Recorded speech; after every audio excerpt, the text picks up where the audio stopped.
రాజీనామా of course ఇక్కడ declared. So అధికారికంగా ఆమోదించిన తర్వాత రాజాసింగే నేరుగా అసెంబ్లీ స్థానాన్ని కూడా రాజీనామా చేయడానికి సిద్ధపడుతున్నారు. సో పార్టీ నచ్చట్లేదు, పార్టీలో ఉన్నటువంటి వాళ్ళే పార్టీ ఎదగకుండా చేస్తున్నారు.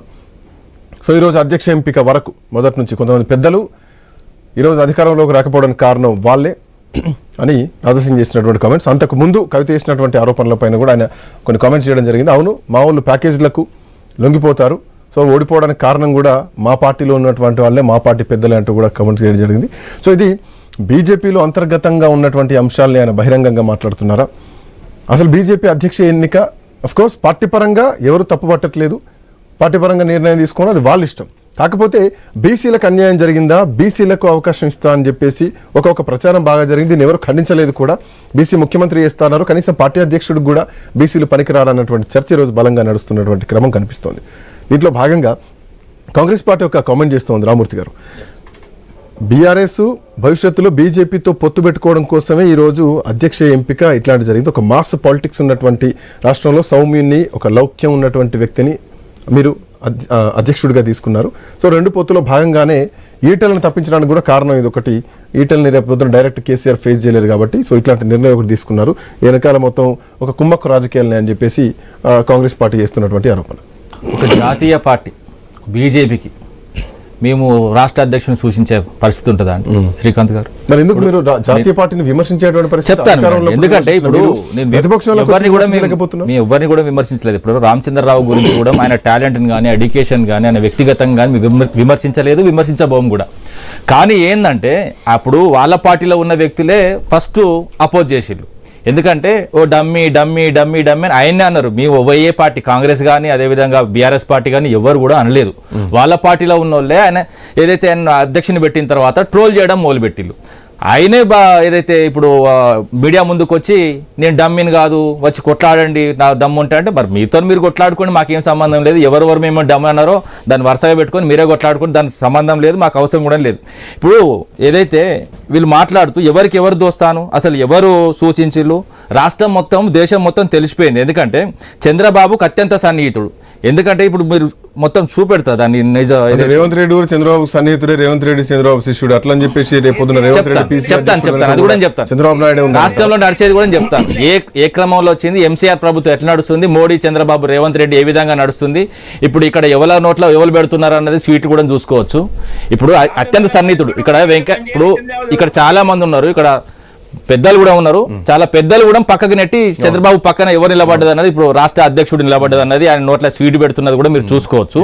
ఎందుకంటే ఎందుకు ఎవరిని కాపాడుకోనికంటే ఏదైతే రేవంత్ రెడ్డిని కాపాడుకోనికి మాత్రమే ఇది అధ్యక్ష పదవి ఏదైతే చంద్రబాబు నాయుడు మొత్తం ఢిల్లీ లెవెల్లో అయితే బీజేపీతో పెద్దలతో మాట్లాడి ఇది చేసిళ్ళు అన్నది వాస్తవం. ఎవ్వరు ఎంత కప్పుకొని చెదర్లా పండుకున్నా కూడా తెలిసిపోద్దండి. ఎందుకంటే ఇప్పుడు ఒకప్పుడు వేరు, ఇప్పుడు వేరు. ఇప్పుడు సోషల్ మీడియా కాలం. ఎవరు దోస్తాను, రేవంత్ రెడ్డిని మాకు బీజేపీతో చంద్రబాబు నుంచి జరిగిందని చెప్పేసి నేనేమంటున్నా, మాకు బీజేపీకి ఎక్కడ పొత్తు లేదు. కానీ బీజేపీకి కాంగ్రెస్ పొత్తున్నదంటే నేను లైవ్ లో ఉన్న వాళ్ళందరినీ తీసుకెళ్తా. భువనగిరి పోదాం మనం. భువనగిరిలో మొన్న ఏదైతే చైర్మన్ వైస్ చైర్మన్ ఎవరు పంచుకున్నారో, చైర్మన్ పదవిలో ఎవరున్నారో వైస్ చైర్మన్ పదవిలో ఏ విధంగా కుమ్మక్కై చేసుకున్నారు అన్నది అక్కడ మనకు బయటపడుతుంది. హుజరాబాద్ లో ఆ క్యాండిడేట్ ను ఓడగొట్టుకోనికి ఏ విధంగా కాంగ్రెస్ బీజేపీ జత అయిందో అక్కడ తెలుస్తుంది. రాష్ట్ర వ్యాప్తంగా ఎక్కడెక్కడ వీళ్ళు ఎక్కడెక్కడ దోస్తానున్నది ఏ విధంగా. నేనేమంటున్నా, డైరెక్ట్ ముఖ్యమంత్రి అన్నాడు కదా, నేను మోడీ అంశాలను ముందు తీసుకుపోతాను కాబట్టి నా పార్టీలో ఉన్న వాళ్ళకి చాలా మందికి నచ్చట్లేదని. అంటే అది ఓపెన్ స్టేట్మెంటే కదా. నేను డైరెక్ట్ మోడీ సంబంధించిన అంశాలను ముందు తీసుకుపోతానంటే నువ్వు రాహుల్ని అపోజ్ చేసినట్టే. రాహుల్ నీకు టైం ఇస్తలేడు. నువ్వు 30 సార్లు 40 సార్లు పోయినా కూడా నీకు ఎందుకు టైం ఇస్తలేడు? ఇప్పుడు ఇవన్నీ మనం చూసుకుంటే ఎవరికి ఎవరిని దోస్తాను, ఎవరిని నడుస్తుంది, ఎవరిని ఏదైతే పార్టీకి ఎవడు అధ్యక్షులను నియమిస్తున్నాడో తెలుస్తలేదా? ఇప్పుడు చంద్రబాబు ఈ అధ్యక్ష ఎన్నిక తర్వాత బీఆర్ఎస్ పార్టీకి ఏమైనా కొంత లోపల భయం పట్టుకుందా? ఎందుకంటే ఒక స్ట్రాంగ్ అధ్యక్షుడు వచ్చాడు, ఆయన మాటలు కూడా చాలా తీవ్రంగా మాట్లాడుతున్నారు. ఖచ్చితంగా క్రిమినల్ కేసులు వేసి లోపలేస్తాను, ఇక నుంచి పార్టీ ఎట్లా నడుస్తూ చూస్తా అంటూ కూడా బెదిరిస్తున్నారు, వార్న్ చేస్తున్నారు. ఇప్పుడు పార్టీని మోయాలి ఆయన, భయపట్టిస్తే భయపట్టలు ఎవడు లేడు తెలంగాణ. ఇప్పుడు ఆయన వచ్చింది ఏంటంటే ఆయన డమ్మీ కాదు నిరూపించుకోమని ఫస్ట్. ఇప్పుడు ఆయన డమ్మీ అని వాళ్ళ పార్టీ వాళ్ళు అంటారు.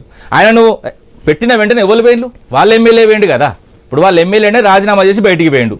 ఒక్కడే గెలిచిండు కదా పాపం, ఆయన ఒక్కడే మోచిండు కదా. గతం మొత్తం పాపం ఆయన మీద నడిచింది కదా, ఆయనే కాదని పోయింది కదా. ఆయన కాదని పోయినప్పుడు ఇప్పుడు మేము మా పార్టీ వాళ్ళ బీజేపీ పార్టీ ఎవరిని తీసుకుంటే మాకేంది, ఎవరిని తీసుకుంటే మాకేంది, నిన్ను డమ్మీ డమ్మీ డమ్మీ అని బీజేపీ వాళ్ళు అన్నారు. నువ్వు నచ్చకనే బయటికి ఒక ఎమ్మెల్యే వెళ్ళిపోయిండు, తీసుకురా, అవసరమైతే సంప్రదింపులు చేసి ఆ రాజాసింగ్ని తీసుకురా, నువ్వు డమ్మీ కాదని నిరూపించుకుంటావు. అంతే తప్ప దీనికి ఏమున్నదండి, తీసుకొచ్చే పరిస్థితి కూడా కనిపించట్లా.